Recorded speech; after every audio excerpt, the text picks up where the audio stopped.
I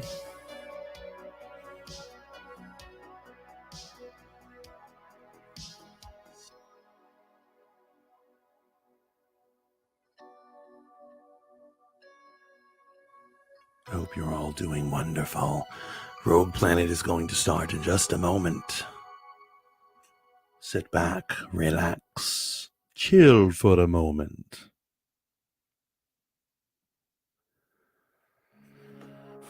Just confirm.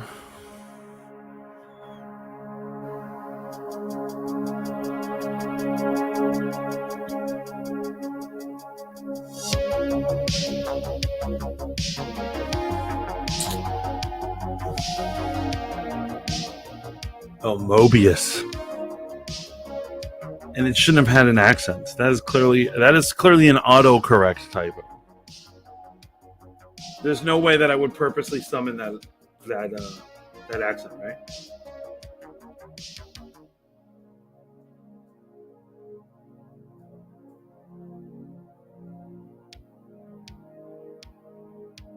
Oh wow. Is my keyboard on another language? Why did it do that to everything? It did that to every word. Well, not every word, but look, it keeps doing it. Sons of bitches. It won't let me have Morbius.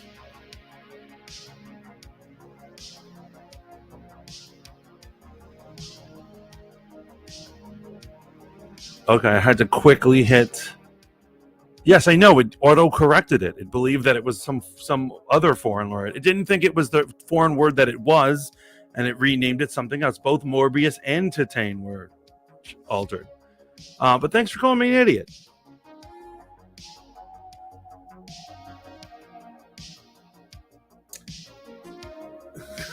August Ferdinand Mobius was a mathematician. Okay. All right. Here goes. I am a secret Russian spy. Why that has to do with my bad spelling, I don't know.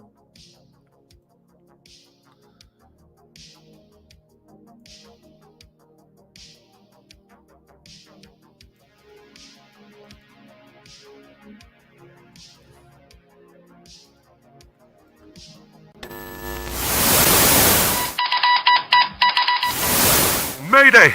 Come in! If anyone can hear me, my starship has been pulled into the anomaly. I find myself in a strange new world. It is a world with no sun, no stars. It is a world of anime.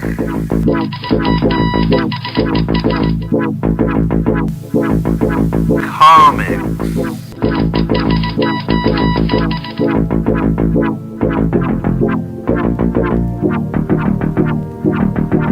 Here we go! Gaming.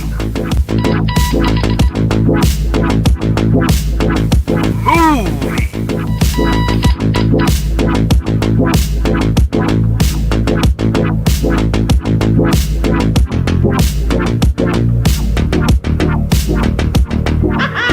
This world is the Rogue Planets with your host, the Fat Mantis HD.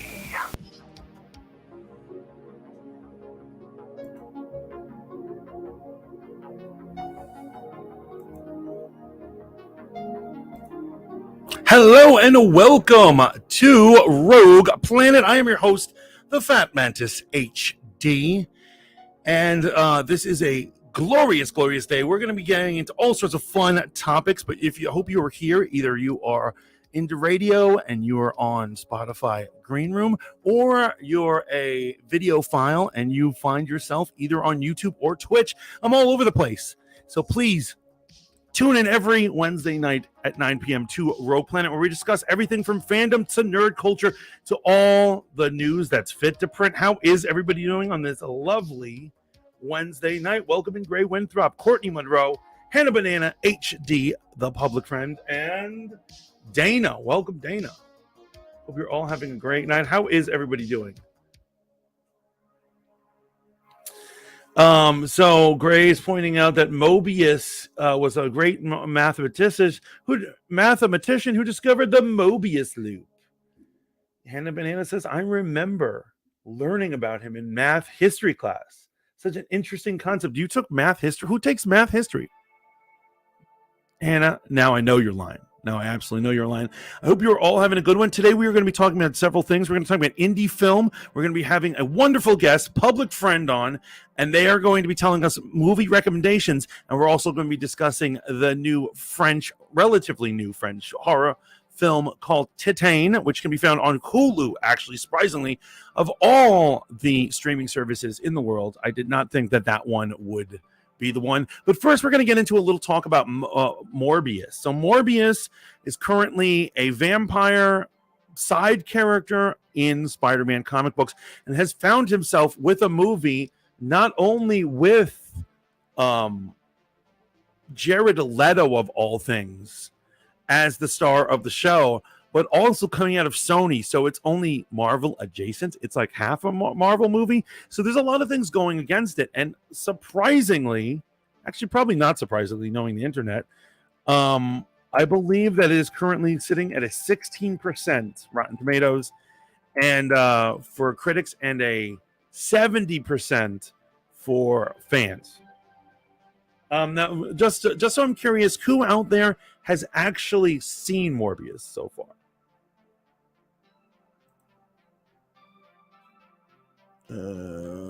Uh-oh. Welcome in. And so we've got Lainey O and Rogue Radio up in here saying hi, greetings. Not the Fat Mantis, says Hannah. Well, I'll tell you who did. We have a new correspondent for the show, none other than Lainey O of Roundhouse Trolley fame, host of, has decided to be a correspondent. Essentially, she took the bullet, which we were unwilling to do, and she ended up watching some Morbius, actually. And we're going to hear her review, her lightning review right now. Hey guys, it's your girl Lainey. Super excited to be doing my first ever movie review at the request of the Fat Mantis. I'm super excited to be talking about Morbius this evening, which in my personal opinion was a great movie. I'm a little shocked that it got such a low review on Rotten Tomatoes. I think that it was far above 16%. I really did enjoy the action aspect of this movie. While, yes, it was slow at some times, I was really intrigued by the fight sequences. And honestly, the makeup I thought was beautifully done. The costuming was great. The character storyline was awesome. The origin story behind it was, in my personal opinion, done very well. I am loving the fact that we are taking some of our favorite villains and turning them kind of into that anti-hero where you're like, okay, well, are you good or are you evil? I'm excited to see where they progress with him turning maybe into more of a villain. Because at this point he is definitely, more of that hero aspect, where he's fighting with his inner demons. I think that some of the negatives, like I said, it definitely was slow at times. I was like, okay, is this movie going to end? But it was far and few between. And it was readable. I think that I knew what was going to happen before it happened. And I don't know if that's necessarily a bad thing, but like I do like a surprising shock value. And I kind of just knew what was going to, like, I knew the ending before the ending even happened. But yeah, I honestly wouldn't turn our noses away to this movie. I do think that it was wonderfully done. Like I said, it was grungy, it was dirty, it was dark, it was mysterious, and I'm excited to see where they go into the next movie, because they're definitely going to. But yeah, I hope that you enjoyed this review. I hope I didn't let y'all down. And I hope you have a wonderful evening and talk all that nerdum that I can't be here for. But love y'all. Choo choo. Bye. Choo choo, Lainey. Thank you. That's what she was gracious enough to record her review of the movie. And there you have it. That was Lainey O of Roundhouse Trolley. Lanio, infamous streamer. You need to check her out. If you haven't, she's in one of these streams. She's at work, but simultaneously at the stream. That's a true fan and correspondent. Please fan her or follow her or subscribe or whatever app she's on. She's got plenty of other times to appear on here. And here it is. And I think that I'm going to sign her to see every Jared Leto movie. You've heard it here first. That's right. That's right, Lainey. Every time Jared Leto comes out with a movie, it will be your job to go to the theater's opening day to see it. Because I noticed there was one thing you did not mention in your analysis. And it was how good looking the man is. Is it possible that the makeup is really code for I really enjoyed the eye candy? Over in Spotify Green Room, welcome in Nightcaster and welcome in Courtney Monroe and welcome in Cincy Stars. Nightcaster, haven't seen you in a minute. Well, yeah, no, that's got to be CGI. Whatever. That infamous face of him opening his mouth was preternaturally large. In the chat, Rogue Radio says, I feel like Rotten Tomatoes just rates movies low because they can and nit because it was actually bad, not because it was actually bad. Yeah, you know what, to be honest, if there's anything we should have learned is that Rotten Tomatoes is not a good indicator of literally anything about film. There are amazing films that are totally shat on. There are like horrible films that for some reason are in the 90s. You really don't know what's going on there. It's complete anarchy. It's literally a summation of what the internet is on Rotten Tomatoes, basically. And so, I don't think it's necessarily a trusted thing, but for some reason we do trust it. That's interesting, Rogue Radio. I really need to really think about how much value is actually in a Rotten Tomatoes things. Lainey, once again, thank you for that report right there. So there's, before we get to our guest who's going to come on, just a few shakes of a lamb's tail. The situation is as follows. There are rumors going around that the reason why this movie got so badly rated is it just got review bombed by people who hate Jared Leto, people who hate Sony's films. It's so funny that they're so ignorant and they don't realize that the current Spider-Man films are actually Sony films, and they give Marvel a cut of their rug. They just, it's not the other way around. Everybody thinks it's the other way around. No, it's a Sony film. It's a Sony film that Kevin Feige produces. And so I think it's so funny that people have such brand confusion that they are completely unaware of what is what brand. And so ultimately, while they will praise a Spider-Man film, they will hate on every other film going on now that Sony puts out in the Spider-Verse. Nightcaster says people hating on Jared Leto probably because of Suicide Squad more than any. Yes, in my opinion, it was Suicide Squad that started the hatred for this man. I don't hate his Joker. Do I think his Joker is the best? No, I do not. I do not think that. However, I don't think he's the worst thing to ever. He's certainly not the worst Joker I've ever seen. Actually, I might say that new guy in that short clip is the worst Joker I've ever seen. But yo, guys, just please let me know what you think of it if you end up seeing this movie. And it's an interesting phenomenon to see: is the internet actually capable of toppling these mega giant studios? Can they actually destroy their products? Can enough neckbeards crash a film? Well, they were certainly unable to do it with Captain Marvel, per se, right? Neckbeards everywhere tried to crash Captain Marvel. They failed. They were successful on Birds of Prey. However, Birds of Prey sucked. So that's something to think about. Am I right? Courtney Monroe over in Spotify Green Room says he's got a bad personal rep, and that I see is spreading now. Yeah, no, I mean, you can't escape your rep. But the problem is, who out there is perfect? Who is actually going to have a golden boy rep other than Chris Evans? I think Chris Evans is the only one who will ever go down in history as like having a good rep. They bullied Paramount.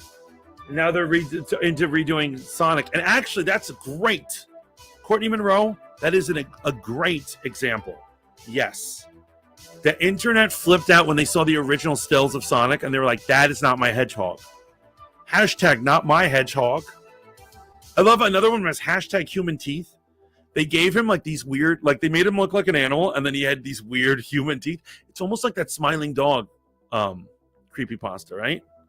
Smiling dog is gonna get you. I'm deadly serious, yo. Rogue says, I did see Batman twice at the theater. Their use of color in that movie was flawless. I gotta say, cinematography, that movie was utterly perfect in every way. Like, particularly, I love the car chase scene, the way it was filmed. Like, they mounted cameras. They did a lot of good work in there. There's Nightcaster with a gif of the crazy looking Sonic. Courtney's laughing and says he looked gross. He looked like something or other, yo. But so that's what I gotta say. This is what we're seeing the phenomenon of. Is this a case of a bunch of angry either neckbeards or whatever trying to topple the Jared Leto's next movie, or is it really that bad a movie? Now, our correspondent Lainey doesn't think so. So something to think about. But I think it's about time that we hear from our guest Public. So Public, whenever you're ready, feel free to call on in and we can make this magic happen. You guys are here on Rogue Planet with Fat Mantis HD on YouTube, Twitch, and Spotify Green Room. Oh, who's that, guys? Hello. Hello.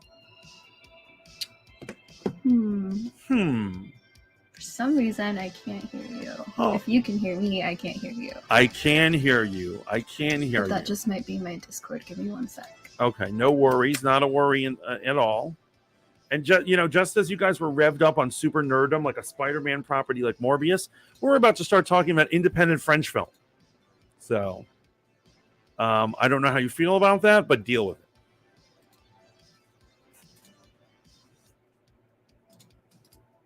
Yo, but actually, I'm not going to say as long. We're waiting for Public to get the audio together. Okay, all right. Are you able to hear me? Yeah. Oh, hello, Public friend. How are you today? I'm doing great. How are you? I am living the proverbial dream. Great. Yeah. But I'm really excited to talk about this movie with you. I'm super excited to talk about it too, because on one end I was like, what did they just Okay, hold on. I fully expected you to hate this movie. I just want to say. Where is that coming from though? Because I feel like you're like you're a writer, so you're like a story guy, like a plot guy. And I think that this movie makes those kinds of people upset, or like they leave after watching this movie feeling like unfulfilled, or like, what? It's like all over the place. Okay, so we are going to get into it right now, because I would argue the exact opposite. I don't think it's all over the place. I think it has a very clear moral and a very clear story. Interesting. Okay. But you are a Public friend. You are someone we love and adore. You're a streamer. You're an amazing person. Where would the people know you from? Well, I am in everybody's streams, just like hanging out, and they are a troll in the stream, in the chat. Yeah, I am. I definitely am. And sometimes I stream. I try to stream once a week. That doesn't always happen, but I like to just hang out with like one person during each stream and just like chat about shit. Please do me a favor and please let the audience know what the name of your show is. Oh yeah, my show's called Probing You, because that's like the concept. It's like I sit down with one person and I probe them about one thing. And they definitely probe. They probe away. Yeah, I'm really good at it. The one time I was on your show, I felt extremely violated. I'll let you know that. Good. Yeah, so just letting you know. So you're doing your job well. You are a streamer, particularly on Spotify Green Room, correct? Yeah, and I am gonna start streaming on Twitch when I play games very, very soon. I'm like so freaking close, you guys, but it'll happen. I cannot wait. That's gonna be dope. Be fun. That's gonna be one dope-tastic ride. So we're at the end of this, I'm gonna have to cut off some time so that you can recommend movies to people, because you have a very eclectic and interesting recommendation. And I still have that list you gave me. Now, this was on your list. The movie we were talking about, of course, is Titane, right? Yeah. And I believe that means titanium in French. Yeah. Okay. So for all you guys know, we are having a spoiler discussion. Now, the first thing... Now, here's the reason why you might not mind that it's spoiler. because I turned this on and I didn't know it was a foreign language film. And I said, what did pubs just do to me? You don't like foreign language films? No, not particularly against them. I'm not particularly against them, but it does create more work when you have to, like, you have to be more of an active watcher. I'm sorry, I forgot you don't like reading. Well, that came out wrong. Well, actually, or no, it came out right. No. You know, I have a very particular taste on it, and this is funny because I know you're very visually minded, right? You're an artist. Yeah. And because I'm visually minded, I want to look at the frame. I want to look at what they're capturing in the camera. Yeah. And then it's hard to pay attention to both. Right. And you can't really do both. I know there are a lot of people who, like, I feel like it's a form of snobbery if you don't speak the language, but you want to hear the original language. Wait, what? So let me give you an example. Someone doesn't speak French, but they're a snob, and they say, every time I watch a French film, it has to be in subtitles. Yeah. And I'm like, why? You don't speak French. You're not. But you want to hear no. But you want to hear. I don't care if you think I'm a snob. But you want to hear the actors, like, their voices. Like, there's acting and how they're using their voices. So even if I don't understand, like, what they're saying, how they're saying it is relevant to me understanding what's going on. Ultimately what it is, it just seems like it's just they're all gonna just sound like French people being snobs. No. Absolutely not. I think it fucks with the sound design, and I just can't stand what it sounds like when you listen to something dubbed. I don't know. It feels very, like, it's like jarring. Okay. But I completely understand what you're saying, that it's hard to pay attention to both. Like, it's impossible. Yeah. And I know that I can't. I typically prefer it when the movie is slow paced so that I can take it all in. But yeah. Greetings in the stream, Hold Up TV, and Rogue Radio says spoilers won't stop me from watching movies. I love them anyway, so that's perfect. Awesome, great. So this is definitely one you should watch. Yes. So even though I was like, curses, what did pubs make me watch? This actually doesn't have a lot of talking in it. It is ultimately it's a visual journey. Yeah, it is. Right? Yeah, very much. It's all about the vibes. It's the vibe. So I'm going to do a major spoiler right now, okay? Dropping a major spoiler. The biggest one. The biggest one, I'd say. I have to say, that was the most erotic, most sexually charged, most titillating scene of a human having sex with a car I've ever seen in my life. Hands down, I can say that. Without any problem. Okay, you know what I love about this is, like, every time that people want to be like, oh, like, furries are so weird or whatever, right? Any, like, new, like, rumor of something, like, kinky that people think is weird, it always descends into, what, are we gonna fuck cars now?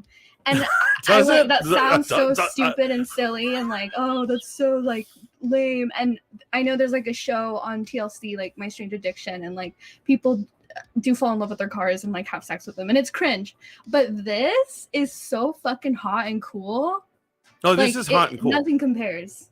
This is absolutely hot and cool. Yeah. Although I don't know that phenomenon that you were speaking of. What? Of when people eventually say, "What next? We're gonna fuck our cars?" But I actually don't have a lot of conversations about kink in my life, so I guess I don't. Most of my I don't think it's people who have conversations about kink. I think it's people who are shocked by it and are, like, scared and, like, it's always like, well, what's next? Like, people are gonna marry their, you know what I mean? Yeah. Well, I mean, because I want to avoid having that conversation. What level of acceptance are we looking for? Are we going to legalize marrying body pillows or, like, stuffed animals?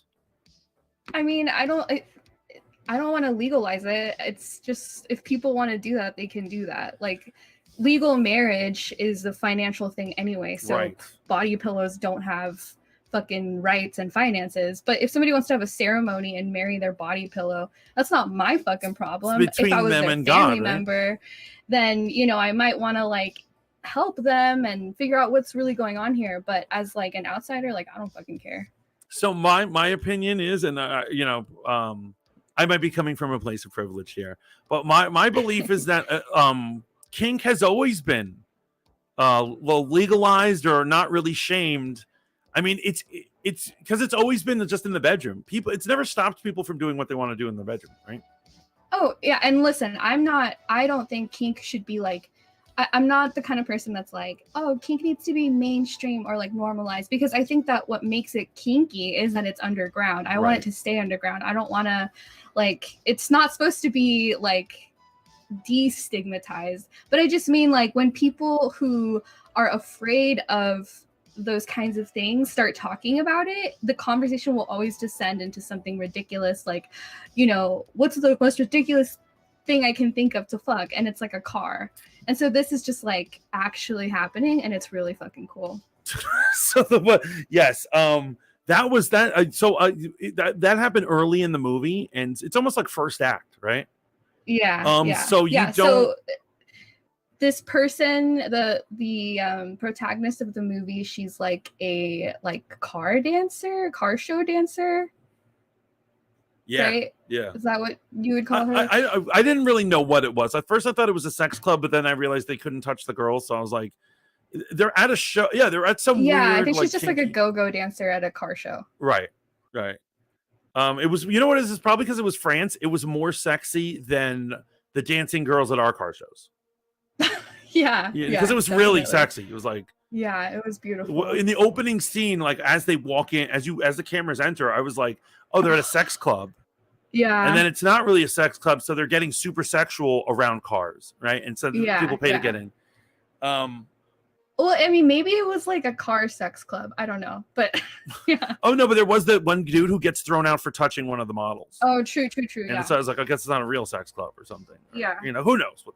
They're French. Anyway, just roll with it. And there was a lot. I got to say this, just on general. I'm going to do the general non-spoiler stuff. Cinematography, it was beautiful. Yeah, lighting. I love the lighting. It was well done. I like that there wasn't a lot of talking. There's a lot of, you have to assume a lot to go along with it. Yeah. And so I'm gonna just jump right in there, right? Because we've only got 1 hour or less. So this speaks, I feel, correct me if I'm wrong, I feel like it would touch a lot to do with the non-binary or trans people. Interesting, yeah. Because in it, this woman ultimately is both, not only seems at points in neither gender or both genders, but neither human nor machine. Right, yeah. And so it's transhuman on every level. Yeah, absolutely. I think that's really what's going on, but I think that you can interpret and like take from that and apply it to some gender experiences. And I think maybe there's like lightly that going on, but I don't think that that's really what the director was aiming at. Rather, more so like what you said, transhuman. Well, what about they even had imagery of her binding her chest? Yeah, to look more like a boy. Yeah. Right. And so that immediately I thought that I was like, oh, that's, I guess like what I'm hesitant, like personally, that's what I took from it. Like after I watched it, I was like, fuck yeah, that was so fucking cool and queer and trans. But I don't think that that's actually what the director intended, because there's like, at the end of the day, like she's binding her chest to hide that she's a woman, and like we don't really get the like confirmation that she doesn't want to be a woman, or that she doesn't feel like a woman, you know? Yeah, no, absolutely. Rogue Radio says there are a group of people who fall in love with objects. I think there's every type of, right? Yeah, there's definitely some people like that. Right now there's somebody banging a tree right illness. Now. Banging a tree? Yeah. I'm saying there's all that would be painful. Have you ever tried banging a tree? I haven't tried banging a tree. The thing about banging cars, this is the thing I said, wouldn't that be painful, banging a car? Well, we don't know what she's banging. I wanted to see. Yes, you don't. We don't know. They don't actually show you the act. Yeah, because it's not like right? an X-rated movie. It's a sex scene, and you're like, well, she's alone and in a car, and it's like she's having sex with a car, basically. Right? Yeah, I mean it's completely, and then she gets pregnant, so obviously she had sex with the car, unprotected sex. Yeah. But I wish that we could have seen exactly what was going on. You know what I mean? Okay, so what I love about her, and this is just what I pick up from, once again, on story that they don't have to. I love that it's not verbalized. Yeah. But she clearly, because I'm going to break down the story right now, right? Okay. And I think you were saying that you don't really think there is a story. No, I definitely think there's a story, but it's just like so. The structure of it is so non-traditional, and so like there are things that are kind of left behind and then never sealed up, you know. And I think like people who are very into like the structure of storytelling and all of that don't tend to appreciate loose ends. Right. And so she has a horrible relationship with her father when she's a young girl, and then you can tell he's a prick. But like we don't really get any proof. So I think there is. Horrible. So wait, here's what it is, because this will have to do with what the ending is. I think he's emotionally distant and abusive to her. Emotionally. And one of the perfect scenes is later on when she's an adult. She's living at home, and she's getting breakfast, and he's getting breakfast, and they do not share a single word together. Yeah, they're definitely like they don't love each other. Yeah, there's something going on. And so she gets into a horrible accident, and they have to put a titanium plate in her skull after a car accident. Yeah. And so she's just different after that, which happens when you have head trauma, right? Right. And so she's kind of feral, right? That being said, it is her fault that they have a car crash. And so I think that she's already weird before the accident. Oh, because she wasn't. I think that she's like a bad seed, you know? Right. I see. I took it obviously her dad being like distant and shit probably adds to it, but it is her fault that the car crash happens. It is. It absolutely is. The way I just took it is she wanted her father's attention, and she you know how it is if you can't get it in a good way, you're going to get it in a negative way. Yeah. You know. So the crash happens. She has like a head. Maybe it's because of a head injury, or maybe not.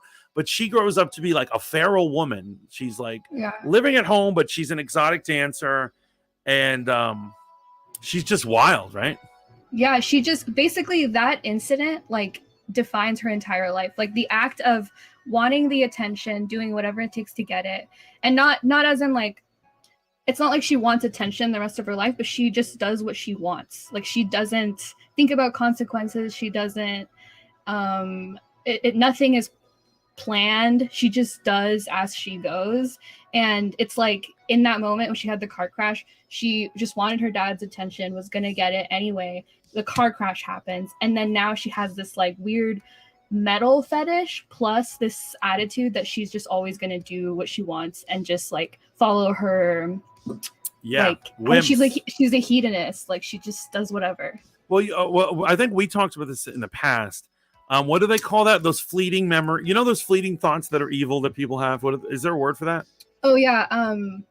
They're like, oh, sorry. Can I cuss on here? Oh, I mean, I think I've cursed a couple times. It's all good. Okay.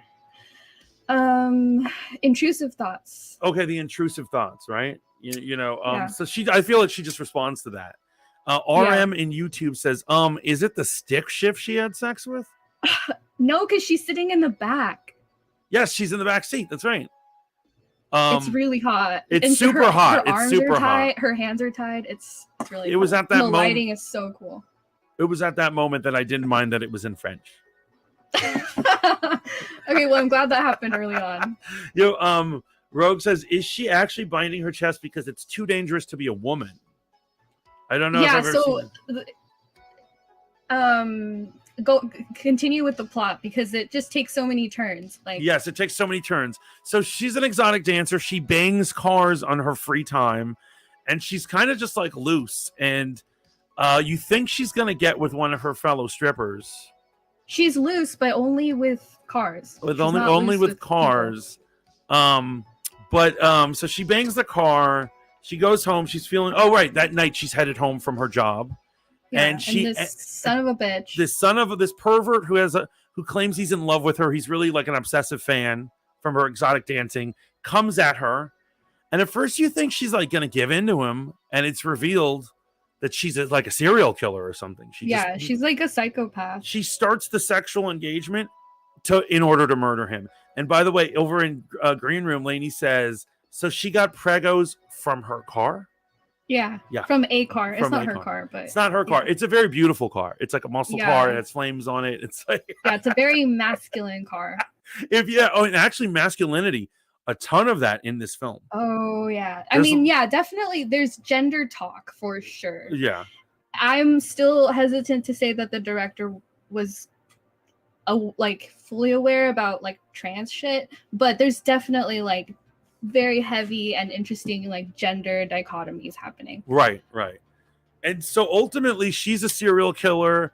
She ends up and she'll just kill anybody. And it's like in the beginning of the film, she'll just kill anybody for like almost anyone for anything. Yeah, for anything. And she kills the girl we think is her girlfriend, right? I'm not like she not her girlfriend. Not her girlfriend. Go ahead, sorry. Yeah, no, do your thing. Just some girl who had she has this thing where she's more attracted to metal or just like machine than human. So she doesn't really like have a girlfriend or like a lover or human lover or anything. But there's this girl who's her friend who's also a dancer, and she has her nipples pierced, and so she's really into the metal on her nipples, like for some reason. That's like the only thing. Oh, that scene. That was fucked. Yeah, she tries to bite off the nipple ring. She tries to bite off her nipple ring while hooking up with her. Ryosuke over in Twitch, welcome in, as well as Zimba Dwell Faith, welcome in. So she is killing people, and left and right, she's just killing people, and you're like, what is up with this chick? And then you kind of start to hate her. Like at first, I think you're on her side, and then you're just like, "What the fuck? Why?" Yeah, no, like absolutely. I'm like, "What is up with this chick?" And then she finds out she's spotting, and then when she looks at the thing that's spotting, like she's spotting, she's having the spotting is mortar oil. Yeah, it's black. So you're like, she had sex with the car, and she's bleeding mortar oil from there, and you get the idea that she's pregnant, and so she doesn't. And once again, she rarely talks in this film, so she doesn't really tell anyone. She's not even writing in a journal. She just has to flee town. She has to move out from her parents for whatever reason. Also, she's being pursued now by the police because of all the killings she's done. So they're hunting the serial killer, the local serial killer. Who is her? Right? Yeah. Rogue says, sounds like something I'd call an acid trip movie. There's a plot that's little things that don't make any sense. Yeah. So wait, hold on. I have a theory as to her fleeing though. Okay. Because I don't think, and once again, it has to do with the very end of the film that I gotta say that wraps it all up. Yeah. I don't think she fled because she was being hunted. I think she was because she was already being hunted at the beginning of the film. Because in the beginning, like she's watching the news, and the news is like, "There's a serial killer out there." Oh, true. And she's chilling. She's like, has no feeling up toward it. She's like, la la la la la. It's not until she's spotting that she's like, I better skip town. And what it is I feel like there is no love in her home, and she's gonna go search for love, any type of love. And I think a lot of people instantly think it's romantic love. It could be romantic. It could be parental. All it is she's in a place where there's no love. And I interpret it as she was looking for love. Interesting. She can't raise a baby in a loveless home. Okay, but because that's something I never knew is like if she wanted the baby or not. I think she did. I think that's what she fled. Because I thought she didn't. Well, but there's no indication, I feel like, in the movie. Yeah, no, there isn't, because like I said, she doesn't really talk. Yeah. And it's such a painful, disgusting experience because the baby is like huge and it's metal and like it starts ripping her skin and stuff. It's very gross. And so I just never even assumed that she like wanted that. Well, in terms of that, I would say that I don't think she knew. I don't think she knew that was what having the baby would mean. That like it's gonna rip out of her, which it ultimately does, right? Yeah. But I think in the beginning, I think that she was like, if I'm gonna have a baby, I can't have it in a loveless home, and that's my interpretation of it. So interesting. I love that. That's definitely not what I think. That's not my interpretation, but I really love that. Oh well, thank you. Eleni says I'm intrigued and terrified all at once. So was I. So absolutely, so was I. You gotta watch it, Lainey. It's so good. I would love to hear what you think. This is a thrill ride, and so this is one of the weirder twists. Yeah. So she sees all these images of people who have been missing for years. Oh, Kalali is here. Kaloli, happy birthday! I heard somewhere that it is your birthday. Happy birthday, Kaloli! I see Kaloli is here on YouTube. Are we talking about Twilight? We're not talking about Twilight. We are. That's so funny. Are we talking about Twilight? No, we're talking about a French body horror film called Titane. Yeah. So, so she sees a poster for a missing child or a child from years ago. Yeah. And she tries to undergo and make herself look like the kid. Yeah, just years older. What do you call it? I mean, disguises herself. Yeah, like she's what's the verb for imposter? Impersonate. Yeah, she impersonates. Impersonate a kid who's been gone for years, and then she's hoping that like she'll pass for him, and so she binds her chest, and she shaves her eyebrows and her head, and she even breaks her nose so that it looks like it's possible. She looks cool afterward. It's a really badass scene. I have to say that in terms of like badass women, it's up there with like Sarah Connor. Yeah. We know what she's doing to survive is impressive. Yeah. And so she breaks her nose and she turns herself into the police and she's like, I'm the child or whatever.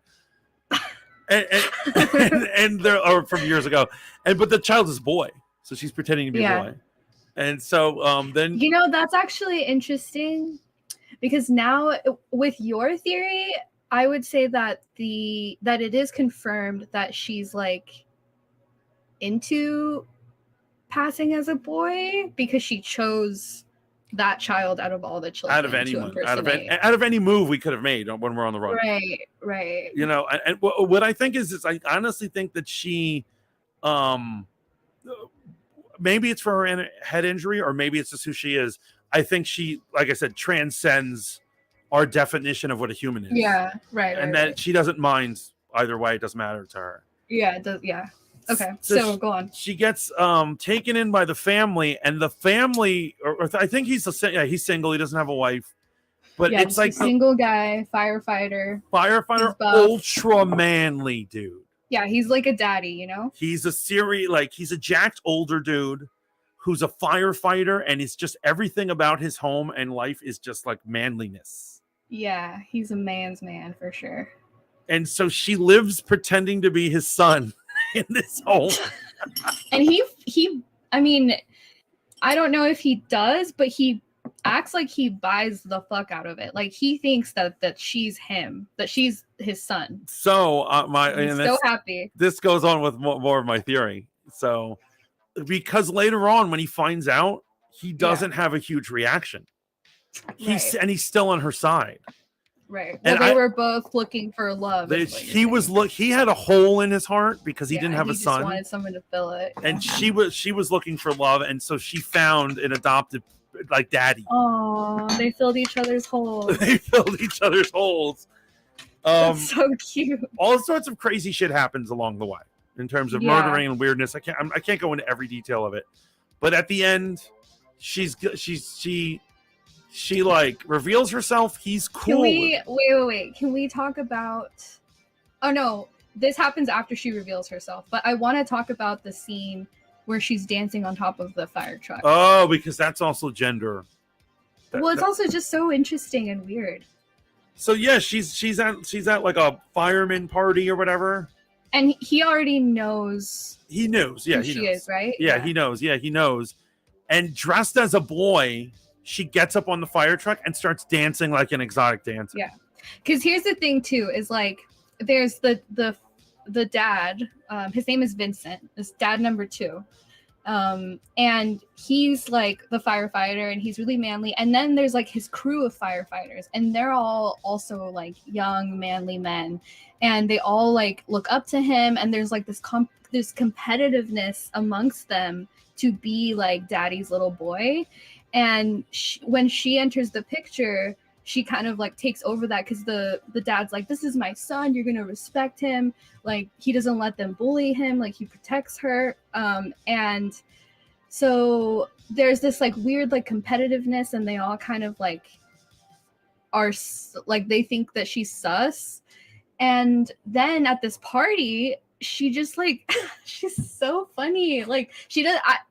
This is also why I'm not sure if I can fully buy your theory, because I don't think that she thinks about things. Like I don't think she plans things. I agree. I agree with you. Like I think there is very planning. I do agree with you. She responds to her immediate impulse.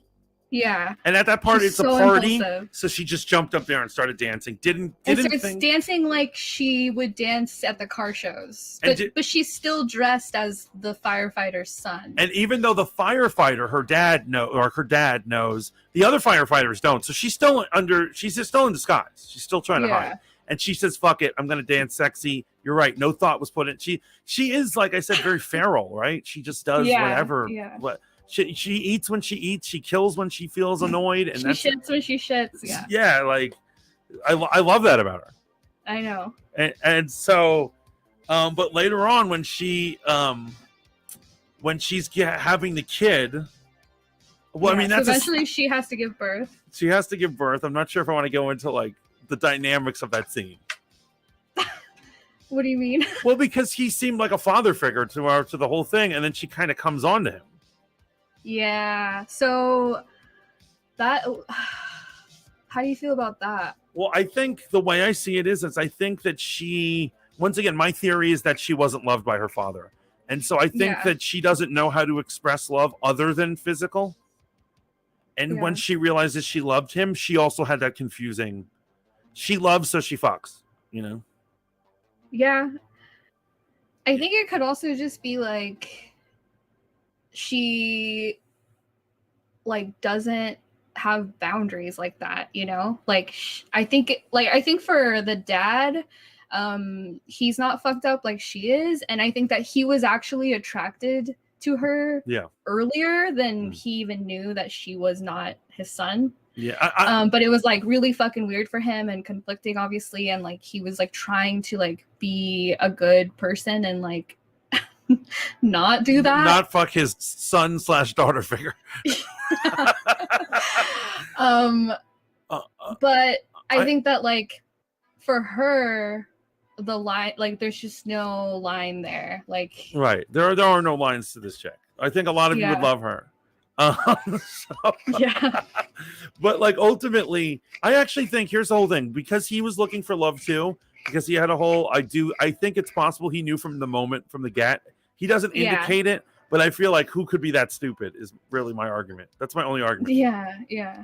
And so she unfortunately, the baby basically bursts out of her stomach and kills her. The metal child. Yeah. The metal, and the child is like half machine. And they show you the child, and it's like half machine, half human, and it looked awesome. Yeah, it looked so good. I was like crossing my fingers the whole time. One, I was hoping they would show us the baby, and two, I was hoping it would look cool. I just couldn't even imagine what the fuck this baby would look like, and it looked really cool. Yeah, and then so ultimately, it looks so awesome. But this is like one of my favorite parts of the movie, or at least actual shots, where she's dead, unfortunately, and I actually hate that in writing when they kill a mother in childbirth. Killing a mother in childbirth is the weakest way to get rid of a character. Oh, but it was like here it was all leading up to this. It wasn't just but like it leads a way to like, my throw her favorite. Away. It's my favorite little shot where he takes the baby in his arms, and he's like, "It's okay," and he's caressing the baby. And she was, in my opinion, successful in her mission on finding a place where her child could be loved. Yeah, that's so true. That's so true. It's hard to what's the word I'm looking for?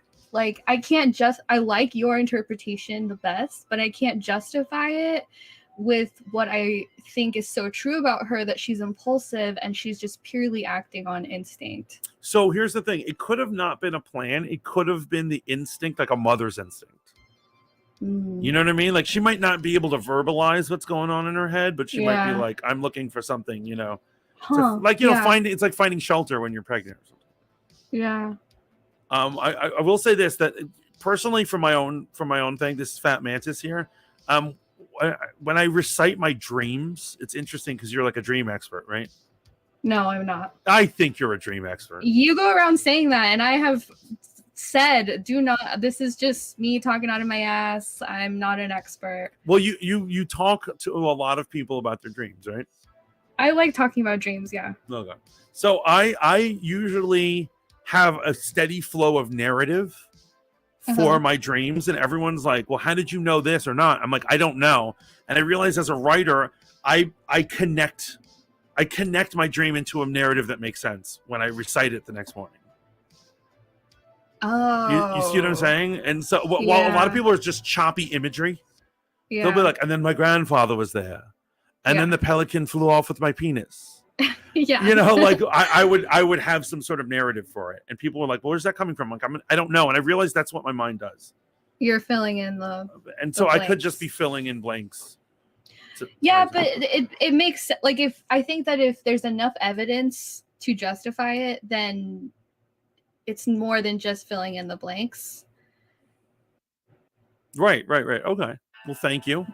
Thank you for your support. I also I'm hesitant to fully accept it. So okay, no, that's all right. It's really good. To each their own. And so we are coming upon, oh wow, we've only got a couple of minutes left. This has been so much fun. Ultimately, I love this movie.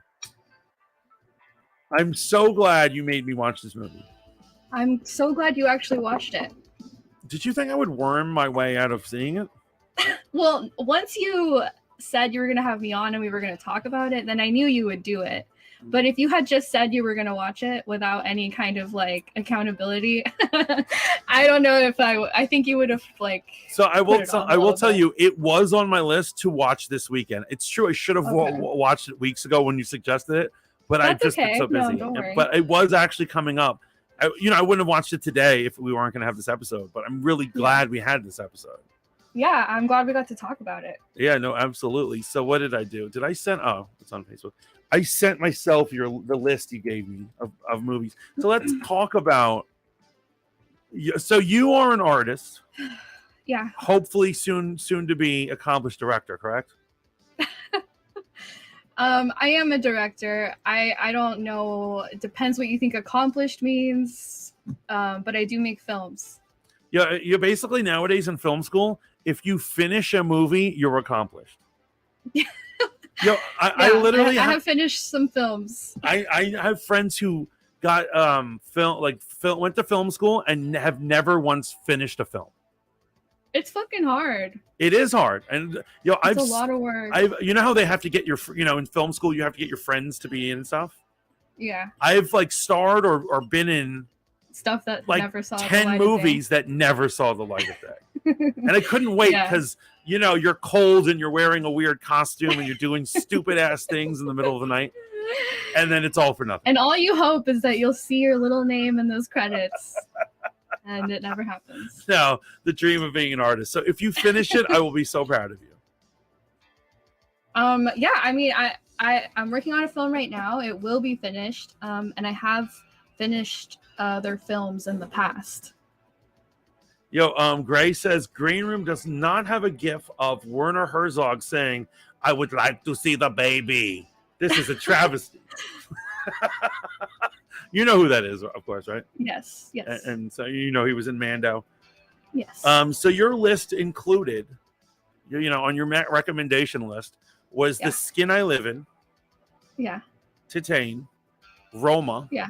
Dune, Interstellar, The Dark Knight, Enter the Void, Hereditary, Midsummer, Dogtooth, Chung King Express, Ex Machina, Janine Delman, and that's like that's like the whole title of that film is like an address, and that's like the first half of it. It's like a really long title, but if you Google that, you would find the film. Right. And then the other one was A Knife and Heart.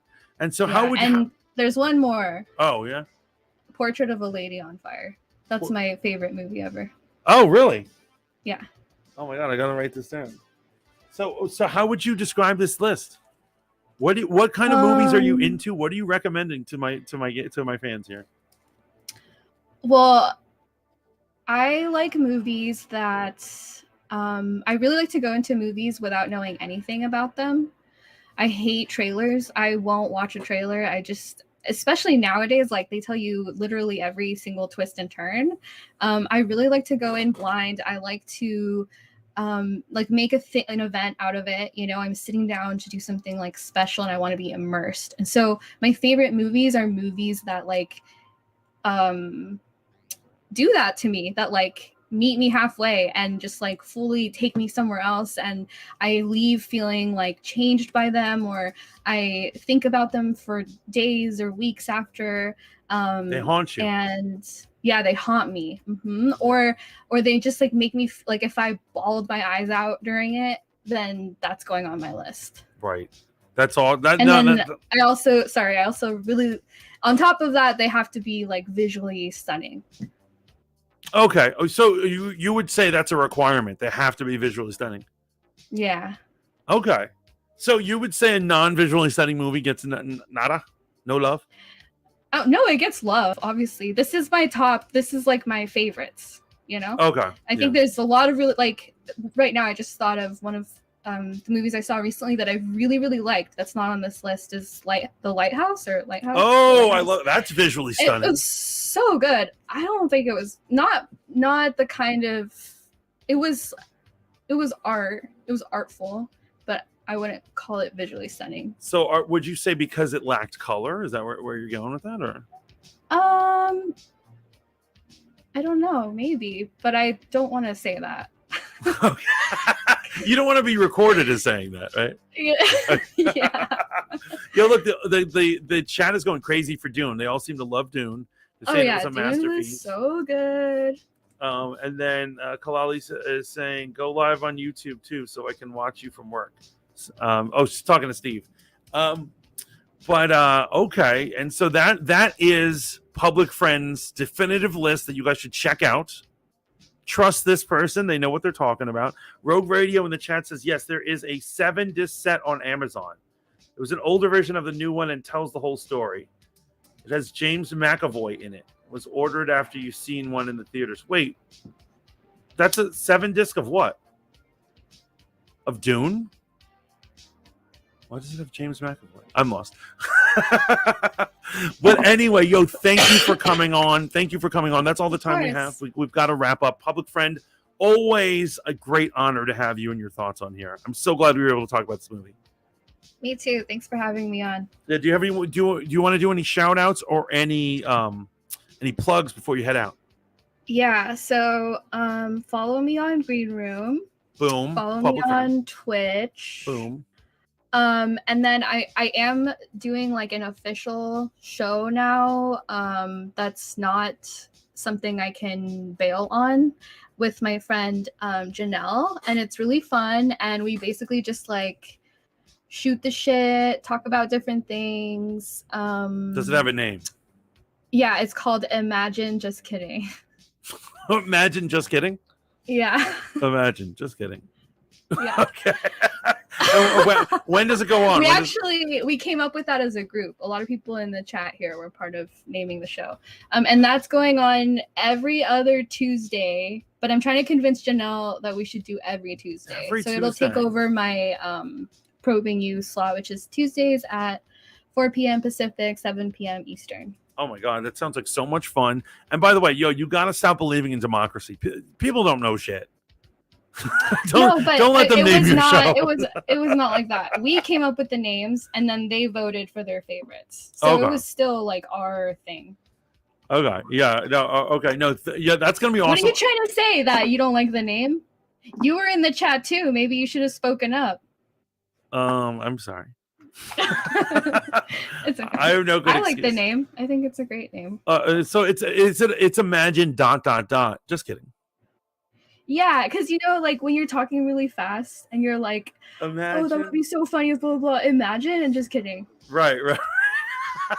And we say that a lot, so. You stop your imagine talk and say, just kidding? Yeah, because it's like imagine how crazy that would be. Just kidding. Imagine if like a dragon came out and started smoking weed with us. Yeah. Just kidding. Just kidding. I'm imagining Lumpy Space Princess. Do you know who that is?